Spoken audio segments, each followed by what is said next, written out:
ఏమండి షాప్కి వెళ్ళి పాలు ప్యాకెట్ పెరుగు ప్యాకెట్ నాకు డ్రింక్. నేను తేవడం కాదు మిమ్మల్ని తెమ్మంతాను. అబ్బా నేనే కాళ్ళు లోపుతా నల్లపోతే షాప్కి వెళ్ళాలా? అంటే మీ అమ్మ జాంకాయలు అమ్మంది. చెట్టుకి జాంకాయలు లేవమ్మా. చూసునా ఏకంత రేవేంట్రా నీకు ఆ మాటలో? అయినా మీ పెద్దానికి కాళ్ళు లోపు సిట్లు ఎక్కలేడు. ఇటు వెళ్ళిపోండి మనిషి. ఏమండి వసే ఇక్కడే ఉన్నాను. రెండేళ్ళు సరిపోతే కానీ గోనొట్టుకుంటారు మొత్తం ఇచ్చేది.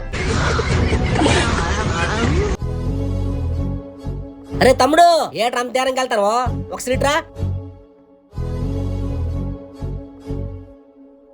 ఏంట్రా పిచ్చోళ్ళగా ఒంటరికి అలా తిరుగుతున్నావు? ఏం లేదనియా, ఇంట్లో పరిస్థితులు కొంచెం కష్టంగా ఉన్నాయి. ఏమైందిరా? మా నాన్న 2 నెలల క్రితమే చనిపోయారనియా.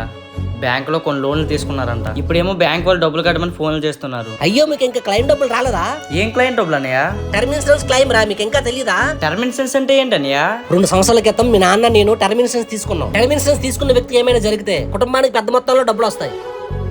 ఆ మనీతో లోన్లు ఈఎంఐలంటూ చిన్న చిన్న కష్టాలు కొట్టెక్కించుకోవచ్చు. కానీ అది చాలా ఎక్స్పెన్సివ్ అయి ఉంటది కదా. ఇది నువ్వు అనుకున్నంత ఖరీదైంది కాదురా. నెలకి కేవలం 400-500 నుంచి ప్రీమియం స్టార్ట్. ఇంకా కోట్ల వరకు కవరేజ్ కూడా పొందవచ్చు. ఇప్పుడే ఇంటికి వెళ్ళి ఇన్సూరెన్స్ పేపర్లు వెతుకు. ఒకవేళ దొరికితే మీ అమ్మతో క్లెయిమ్ కోసం అప్లై చేయించు. జీవితంలో కష్టాలు ఎప్పుడు మనకు ముందుగానే చెప్పురావు. అందుకే ముందుగానే ఒక టర్మ్ ఇన్సూరెన్స్ తీసుకుని మీ ఫ్యామిలీని భద్రపరచుకోండి. అయితే నేను కూడా తీసుకుంటానని. ఎక్కడ తీసుకోవాలి? నా బయోలో లింక్ క్లిక్ చేసి అన్ని ట్రస్టెడ్ ఇన్సూరెన్స్ ప్లాన్స్ కంపేర్ చేసి చూడండి. అలాగే మీ ప్రీమియం ఎంత వస్తుందో కూడా చెక్ చేసుకోండి. నేను చెప్పానని కాదండి, మీరు నచ్చిన దగ్గర తీసుకోండి. కానీ నేను మాత్రం ఇక్కడ తీసుకున్నాను.